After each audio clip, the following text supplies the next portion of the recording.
সবাই একটা জিনিস লক্ষ্য করো, আমরা যে কলফ্লুয়েন্টে মাইনিং করি, যে কলফ্লুয়েন্ট আইসের প্রজেক্ট সানওয়েবসের মতো, এটায় একটা অপশন আসছে আর কি। এই যে এই জায়গায় যদি চাপ দেওয়ার পর কখন ওই যে এক্স সোশ্যাল পোস্ট মানে ইনক্রিজ ইউর আর্নিং রেট, মানে টুইটারে পোস্ট করে এই প্রতি ঘন্টা এখন 20 করে দিতেছে, এটারে একটু বাড়ানো যাবে। এটা কিভাবে করা যাবে, মানে এরকম যদি আসে এক্স সোশ্যাল পোস্ট, তাহলে নিচের দিকে যাবে, এই যে কন্টিনিউ আছে, কন্টিনিউ দেবে। কন্টিনিউ দেওয়ার পরে এই জায়গায় কি বলছে, create a new post on x profile using exact text below. এটা করার জন্য কি করবা, এই যে এই জায়গায় যে কপি অপশন আছে, এই কপিতে ক্লিক করবা। ক্লিক করার পর কপি হয়ে যাবে। তারপরে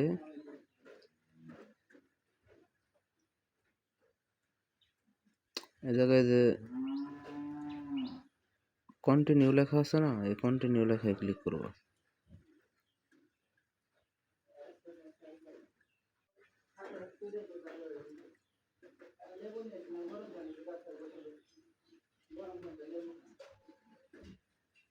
সরি, আগেই কন্টিনিউতে ক্লিক না, মানে এই জায়গাতে কপি করার পর মাঝখানে ক্লিক দিয়ে বাইরে যাবে। তারপরে এক্স অ্যাপ মানে টুইটারে যাবে। টুইটারে যাওয়ার পর এদিকে একটা আছে, প্লাস আইকন আছে, এই প্লাস আইকনে ক্লিক করবো। ক্লিক করার পরে এই জায়গায় পোস্ট লেখা আছে, যে পোস্টে ক্লিক করবো।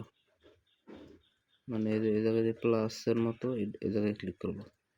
ক্লিক করার পর এরকম আসবে। তারপরে এই জায়গায় ওই কপি করাটা পেস্ট করবো। পেস্ট করার পর এরকম আসবে। তার ডান দিকে উপরে পোস্ট লেখা আছে, এই পোস্টে ক্লিক করবো। পোস্টে ক্লিক করার পরে দেখো ইওর পোস্ট ওয়াজ সেন্ট লেখা আছে না, এই জায়গায় ক্লিক করবো। আর যদি এটা চলে যায় তাহলে এটা আনবা কিভাবে, এই যে প্রোফাইল আইকন আছে, এই যে এই প্রোফাইলে ক্লিক করবো। ক্লিক করার পরে এই জায়গায় প্রোফাইল লেখা আছে, প্রোফাইলে ক্লিক করবো। ক্লিক করার পরে যে দেখো কেবল একটা পোস্ট করছি,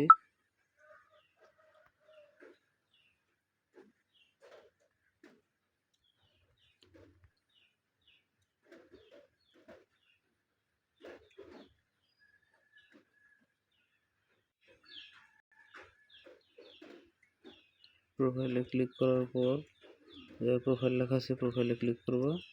ক্লিক করার পর এরকম আসবে। এই যে প্রথম যে পোস্টটা, মানে এটাই তো পোস্ট করছি 1 মিনিট আগে, এটার এই যে শেয়ার অপশন আছে, শেয়ার অপশনে ক্লিক করবো।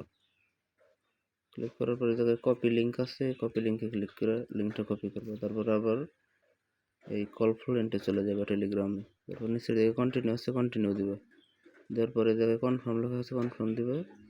তারপরে জায়গায় কপি পেস্ট লিঙ্ক, এই জায়গায় এই যেটা কপি করলা সেটা পেস্ট করবা। পেস্ট করার পর ভেরিফাই লেখা আছে, ভেরিফাই দিবে। তারপর কনফার্ম আছে, কনফার্ম দিবে। এই জায়গায় সেকেন্ড উঠবে, কিছুক্ষণ ওয়েট করলে অটো কনফার্ম হয়ে যাবে। Verification complete. এখন যদি ব্যাক করি,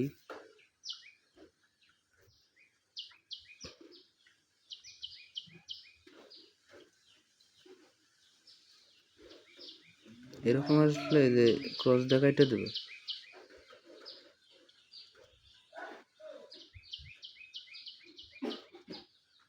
ব্যাক করার পরে যে জায়গায় 20 দেখাইতেছে না, মানে কিছুক্ষণ পরে এই জায়গায় আর্নিং রেটটা বেড়ে যাবে। 20 থেকে কিছু সামথিং আপ হইতে পারে, 20 থেকে 25 হইতে পারে বা 22 হইতে পারে। এরকম আসলে সবাই এভাবে আর কি ভেরিফিকেশনটা কমপ্লিট করে নিও।